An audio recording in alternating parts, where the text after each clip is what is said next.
మా ఛానల్స్ లో వ్యాపార ప్రకటనలు ఇంటర్వ్యూల కొరకు మాకు వాట్సాప్ మెసేజ్ చేయండి 7799978978.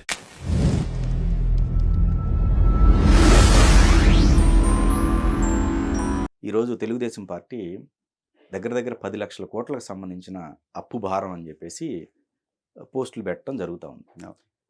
అఫీషియల్గా ఇవి అనఫీషియల్గా ఒక 4 లక్షల కోట్లు ఉండుండొచ్చు, వాటికి లెక్కలు ఉండవు అన్నట్టుగా చెప్తున్నారు.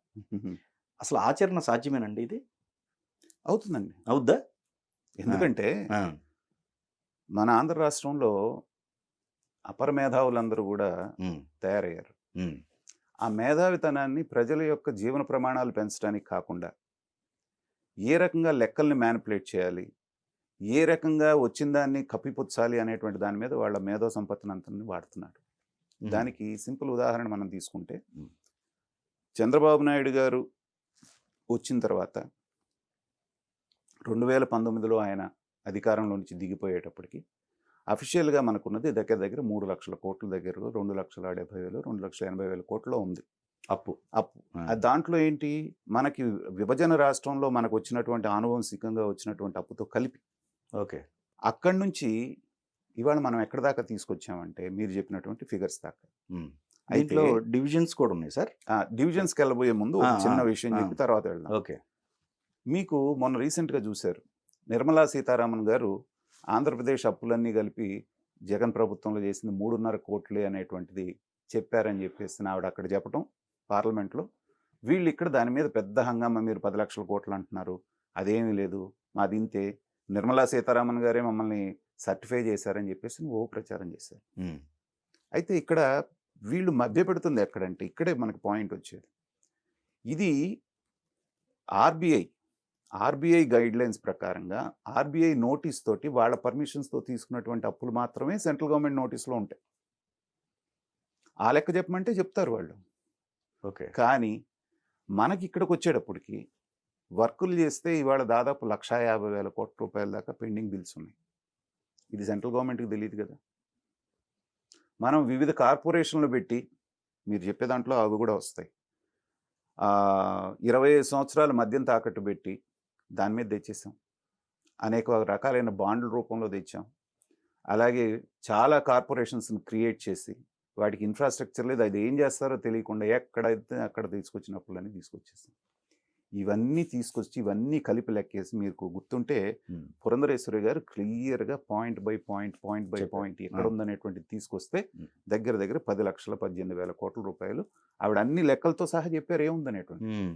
దాన్ని డినై చేయడానికి ఎక్కడుంది? అయితే మీరు చెప్పే లెక్క చెప్తే దాన్ని బట్టి కూడా నేను చెప్తాను. బహిరంగ మార్కెట్ రుణం ఇది వచ్చేసి 3,76,000 కోట్లు. అది నిర్మలా సీతారామన్ గారు చెప్పినటువంటి లెక్క. మీరు ఇందాక చెప్పింది 3,76,000 కోట్లు. తర్వాత ఉదయ్ రుణాలు అంట 8,256 కోట్లు. ఉదయ్ రుణాలు ఇవి వచ్చేసి వివిధ పథకాల కింద చెప్పేసి వాళ్ళు కొన్ని ఇవి ఉంటాయి, కొన్ని ఇన్స్టిట్యూషన్స్ వాళ్ళకి ఇచ్చేటువంటివి, వాటి దగ్గర నుంచి తెచ్చినటువంటి రుణాలు. గవర్నమెంట్ మేము ఉన్నాం కాబట్టి మాకు సంబంధించినటువంటిది ఇవ్వండి అంటే ఇచ్చేటువంటి రుణాలు బయట నుంచి తెచ్చుకున్నటువంటివి. అట్లాగే వివిధ కార్పొరేషన్లు, మీరు వచ్చే వాటిలో కార్పొరేషన్లు కూడా వస్తాయి చూడండి. ఇప్పుడు దీని వరకు అయితే 8,256 కోట్లు. ఇది అఫీషియల్గానేనండి ఇవన్నీ. వాళ్ళే వీళ్ళు ఏదో సేకరించి తెచ్చామంటున్నారు కానీ ఇవన్నీ లెక్కల్లో కనపడవు. మీకు కొన్ని కనపడతాయి, కొన్ని కనపడవు. ఇంకా 4 లక్షల కోట్లు అని చెప్పేసి అంటున్నారు. అదే అవి ఏంటంటే ఇప్పుడు మనం ఈ తెలంగాణ గవర్నమెంట్ చూసాం, 82,000 కోట్ల రూపాయల రుణాలు ఏది ఈ డిస్కామ్కిను జెన్కోకి వీటన్నిటికీ కలిపి విద్యుత్ సంస్థలకు ఉన్నాయన్నారు. అది నిన్నటి దాకా జనానికి ఎవరికి తెలియదు, ఎందుకంటే అది ఒక సపరేట్ కార్పొరేషన్. దాన్ని తీసుకొచ్చి గవర్నమెంట్ లెక్కల్లో చెప్పరు వాళ్ళు. అదేమని అడిగారు అనుకోండి, అది కార్పొరేషను, దానికి ఉండే ఆస్తులు దానికి ఉన్నాయి, దానికి ఉండే అప్పు ఉంది కాబట్టి దాని దీంట్లో కలపరు. మరి అలా అనుకున్నప్పుడు చంద్రబాబు నాయుడు గారి గవర్నమెంట్లో కూడా సేమ్ అప్పుడు 2.5-3.5 లక్షలు ఇప్పుడు చెప్పింది ప్రకారం ఇప్పుడు ఇవి కూడా ఉండొచ్చుగా. ఉంటాయిగా. ఆ రోజున అవన్నీ కూడా లెక్కేసి చెప్పారుగా వీళ్ళు. వీళ్ళు ఆ రోజున అన్ని కలిపి అప్పులని చెప్పిన అన్ని కలిపి కలిపేనా ఆ రోజు. అయితే ఆ రోజుకి ఇంత విస్తృత స్థాయిలో ఇన్ని పథకాలు, ఇన్ని వ్యవహారాలు లేవు కాబట్టి వాళ్ళు ఏంటంటే బాండ్లు రిలీజ్ చేయటం, దాని నుంచి సేకరించుకోవటం మనం చూసాం కదా. అక్కడికి వెళ్ళి అమరావతి బాండ్లని అవన్నీ చేసినప్పుడు అట్లా జనరేట్ చేసుకున్నాయి. ఆ అప్పులు కూడా దీంట్లోకి వస్తాయి. ఇక్కడ చాలా ఉన్నాయండి. ఇప్పుడు ఉమ్. నాబార్డ్ రుణాలు ఉన్నాయి. నాబార్డు రుణాలు అది. 9,000 కోట్ల పైన అది. అంతే. తర్వాత కేంద్రం నుంచి రుణాలు ఉమ్. 33,000 కోట్లు. తెచ్చుకుంటాం, వాళ్ళ దగ్గర నుంచి కూడా అప్పు తెచ్చుకుంటాం. ఉమ్. బాండ్లు వేలం దాకా అలాగా అని చెప్పేసి ఆర్బీఐ దగ్గర నుంచి అట్లా తెచ్చుకుంటున్నారు ఉమ్. చూసారా. విద్యుత్ సంస్థలు నాన్ గ్యారంటీ నాన్ గ్యారంటీ విద్యుత్ అవి సంస్థలు ఒక మన తెలంగాణలో 95,000 కోట్లు అంట. ఇక్కడ 82,000 కోట్లు అయితే అక్కడ 95,000 కోట్లు. ఇతర బాండ్లు ఉమ్. అదొక 1,500 కోట్లు. ఇంకా వీళ్ళకి ఏంటంటే బాండ్లు వేలం వేస్తే జనాలు రాలా, లేకపోతే అవి కూడా వచ్చి ఇంకా ఎక్కువ. ఇంకా ఎక్కువే. ఓకే. తర్వాత పౌర సరఫరాల కార్పొరేషన్ అప్పులు వచ్చేసి 50,000 కోట్లు ఇక్కడే ఆ, పౌర సరఫరాల కార్పొరేషన్, ఉమ్, ఇంకోటి ఈ మద్యానికి సంబంధించినటువంటిది, ఉమ్, ఇట్లా ఈ 3-4 రకాలు ఇంకా చాలా రకాల కార్పొరేషన్లు వీళ్ళు క్రియేట్ చేశారు. ఉమ్, చేసి ఏంటంటే వీళ్ళకి రుణాలు తెచ్చుకోవడానికి ఇది కార్పొరేషన్ అనేటువంటిది ఒక మార్గంగా ఎంచుకున్నారు వీళ్ళు. ఆహా. ఈ వచ్చినటువంటి ద్వారా ఏం పనులు జరుగుతున్నటువంటిది it's a big question mark. అంటే లేనిది ఉన్నట్టుగా క్రియేట్ చేయటం లేకపోతే ఉంటుంది ఉన్న దాంట్లో పావుల పని చేసి మిగతాదంతా ఇప్పుడు వచ్చిన వాటిని పక్క దానికి మళ్ళీ ఓకే. ఇప్పుడు మీకు మొత్తం మీద జగన్ గారు చెప్తున్నటువంటి లెక్కలు ఏంటండి, మేము 2.5 లక్షలు 3 లక్షల కోట్ల రూపాయలు జనానికి ఇలా పంచాం పథకాల ద్వారా అంటున్నారు. రైట్. సో మన వార్షిక బడ్జెట్ ఎంత Andhra Pradesh budget? More than 2 lakhs. అది బడ్జెట్ కాకుండా మీరు యావరేజ్ మీద 150,000 కోట్ల రూపాయలు ప్రతి సంవత్సరం మీరు అప్పు తీసుకొస్తున్నారు. మనం కనుక ఈ 10 లక్షల కోట్లు లెక్కేసుకున్నా కూడా ఓకే. 1,25,000 150,000 కోట్ల రూపాయలు మీరు ప్రతి సంవత్సరం బయట నుంచి రుణాలు తీసుకొస్తున్నారు. మరి మీరు పంచినటువంటి పథకాలు మొత్తం కలిపితే కూడా 3 లక్షల కోట్లు దాటలేదు. ఓకే. ఎక్కడికి పోయినాయి ఈ డబ్బులని? ఓకే. జీతాలకి నాతాలకి మిగతా వాటన్నిటికీ ఆ వచ్చినటువంటి రెవెన్యూస్ సరిపోతున్నాయి కాస్త పుస్తకం మనకు లోటు బడ్జెట్ ఉన్నా కూడా. మరి మిగతా డబ్బంతా ఎక్కడ ప్రతిపక్షాలు అడిగినా కానీ లేకపోతే మాలాంటి రాజకీయ విశ్లేషకులు అడిగినా వీటికి లెక్కలేవి ఓకే. అనేటువంటిది. ఓకే. ఇక మద్యం ఆధారంగా తెచ్చిన అప్పు 50,000 కోట్లు. అదేనా 25 years? 25 years మనం ఇది చేసుకుని 23 లక్షలు 23,000 కోట్లు 24,000 కోట్లు తీసుకున్నారు. ఆ తర్వాత మిగతావి గవర్నమెంట్ గ్యారంటీలతో కొంత మొత్తం మీద కలిపి అక్కడ దాకా వచ్చి ఉంటుంది. ఇక ఇతర కార్పొరేషన్లు అంటే అవి కూడా వచ్చేసి 1,45,000 కోట్లు అని. అంటే ఇట్లా రకరకాలు వాళ్ళు పెట్టి తెలుగుదేశం వాళ్ళు చెప్పారు ఇవన్నీ ఉండకపోవచ్చు. నిజం. అదే ఇది నిజం కాకపోవచ్చు. ఏదైనా బట్ ఏదైనా 11 లక్షల కోట్లకి తగ్గకుండా ఆంధ్ర రాష్ట్రం అప్పు ఉందనేటువంటిది మాత్రం నిజమండి. 10 లక్షల కోట్లకు తగ్గకుండా 11 లక్షల కోట్లు రీచ్ అయి ఉంటుంది. వీళ్ళు చెప్తాం మనకి 10,18,000 కోట్లు అన్నప్పటికీ కూడా ఈ దగ్గర 11 లక్షల కోట్లు అనేటువంటిది ఒక ఎస్టిమేషన్ ఉంది ఓకే బయట ఉన్నటువంటిది.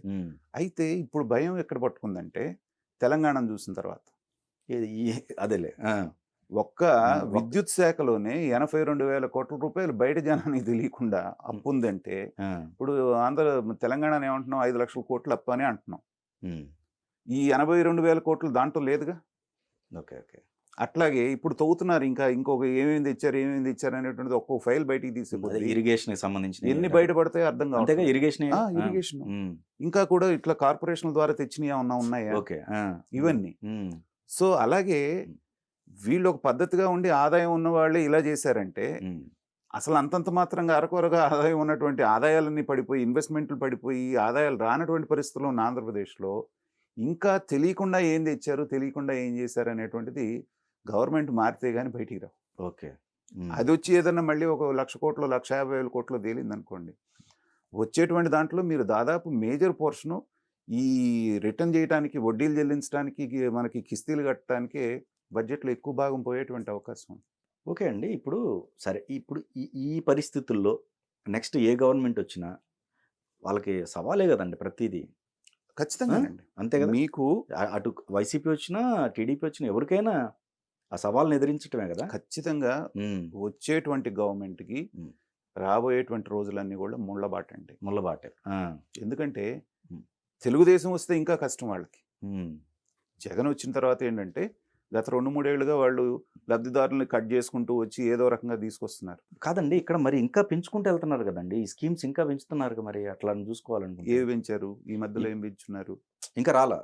రేపు మేనిఫెస్టో రిలీజ్ అప్పుడు నేను అదే అంటున్నా, ఇంకా పెరుగుతాయి. మరి పెరిగినప్పుడు ఇప్పుడు అమ్మఒడి ఉంది.